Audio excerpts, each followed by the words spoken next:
Aku yakin bahwa sebuah kekuatan yang besar telah membawa aku ke tempat seperti ini, ke dunia yang kakek buyutku bilang itu adalah dunia ratapan. Aku akan larut dalam kesedihan jika aku berada di sana.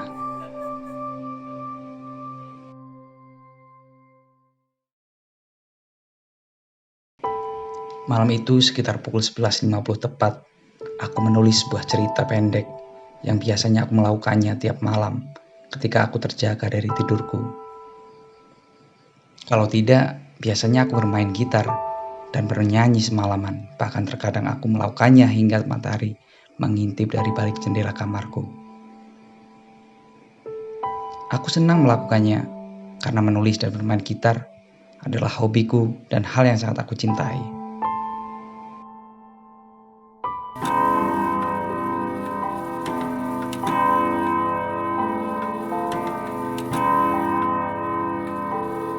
Tepat pukul 12.00. Tapi bersamaan dengan bunyi tentang jam itu berbunyi, aku merasakan bahwa malam ini benar-benar berbeda dengan malam-malam sebelumnya. Udara di sekitarku terasa sangat kencang, tapi sangat hangat. "Kak Ros, kakak matiin AC-nya ya?" tanyaku pada kakakku. Yang kebetulan hanya kami berdua yang tinggal di rumah peninggalan almarhum kedua orang tua kami.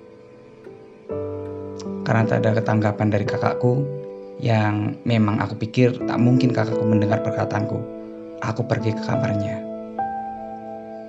Benar saja, aku dapati dia sudah tidur pulas di atas tempat tidurnya setelah aku membuka pintu kamarnya. Tapi bukan itu masalahnya. Karena aku merasa udara di dalam rumah terasa panas atau hangat lebih tepatnya. Aku kira AC di ruang tengah yang berdampingan dengan kamarku itu mati. Tapi yang aku dapatkan adalah AC itu tetap menyala. Hal yang membuatku curiga adalah meskipun AC menyala, tak ada sensasi dingin dari udara yang keluar dari bilik pintu AC tersebut. Aku mencoba untuk mencari remote AC untuk menaikkan volume level AC tersebut. Suara aneh terdengar dari kamarku. Rasa penasaranku dengan suara itu membuatku lupa bahwa ada hal yang harus aku lakukan, mencari remote AC. Sejengkal demi sejengkal, aku langkahkan dengan sangat pelan. Pikirku mungkin ada seseorang yang masuk dalam kamarku untuk mencuri sesuatu di sana. Aku mulai mengintip dari balik pintu kamarku. Tak satu pun aku menemukan sosok seseorang atau mungkin hewan seperti kucing atau apalah di sana.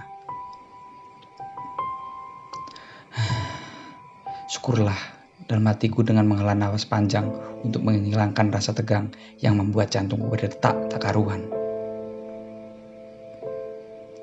Saat semua kembali normal dan aku merasa tak ada apapun, aku langkahkan kakiku menuju kamarku. Sayangnya, langkah pertama yang aku lakukan itu adalah langkah untuk sebuah perjalananku menuju dunia yang tak pernah kusangka akan terjadi padaku.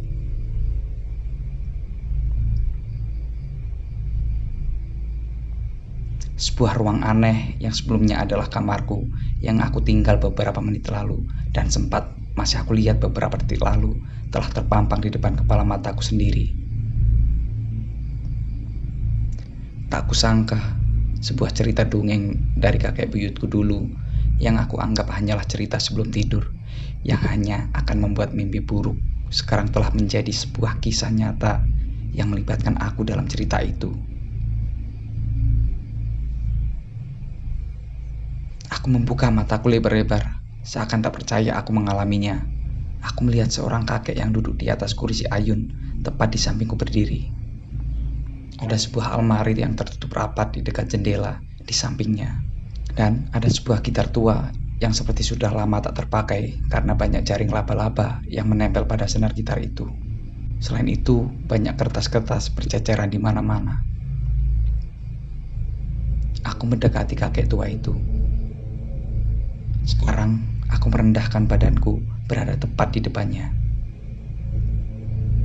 Aku hanya melihat mata kakek itu tak lepas dari kaca jendela yang ada di samping almari dan di depan kasur yang sudah kumuh itu. Dia terus memandang jendela itu dan menganggap seakan-akan aku tak ada di depannya. Matanya terus memandang jendela itu dan bibirnya kumat-kamit seperti mengatakan sesuatu. Aku mencoba mendengarkan dengan teliti apa yang dia katakan. "Kapan kamu datang, Kak?" Kata itu yang terus diucap secara berulang. Aku mencoba memahami apa yang dia maksudkan dengan mengatakan kata-kata itu terus-menerus. Semakin aku memikirkan kata-kata itu, aku semakin bingung. Yang terbesit dalam pikiranku adalah mungkin dia sedang menunggu kakaknya yang sedang pergi untuk mencari bahan masak untuknya malam ini. Aku mencoba bertanya pada kakek tua itu, "Apakah kakakmu pergi ke pasar untuk membelikanmu makanan?" Kakek tua itu hanya menggeleng dan terus mengatakan kata-kata yang sama. "Apakah kakakmu sudah tak mau mengunjungimu lagi?" Tanyaku mencoba memancingnya untuk memberi jawaban. Paling tidak dia memberi respon padaku dengan menggeleng atau mengangguk, jadi aku bisa tahu. Dan jawabannya adalah tidak. "Apa dia sudah meninggal?" Tanyaku sedikit pelan agar tak membuatnya sedih kalau jawabannya itu iya. Benar saja, dia tak hanya bersedih, tapi seperti terlihat marah padaku ketika dia melototiku dan mengerutkan dahinya. "Iya, aku yang membuat dia mati." Suara kakek itu membuat telingaku terasa sakit karena teriakannya. Tiba-tiba saja dia menangis terseduh-seduh, seakan menunjukkan penyesalan. Jujur saja, tangisannya membuatku tak ingin lama-lama berdekatan dengannya, karena aku takut ikut suasana hatinya. Tepat di sampingku merendahkan badanku, ada satu lembar di antara lembar-lembar kertas yang berserakan di ruangan itu. Aku mengambilnya dan membacanya. "Maafkan aku, Kak Ros. Aku tak bermaksud membunuhmu. Aku sangat mencintaimu, Kak Ros. Jangan tinggalkan aku." Itu adalah kata-kata yang tak ingin aku baca, yang hanya akan membuat bulu kuduku berdiri. Aku mulai mengerti, ternyata dia adalah aku di masa depan. Dan aku adalah pembunuh kakakku. Aku menangis jadi-jadinya pada saat itu juga.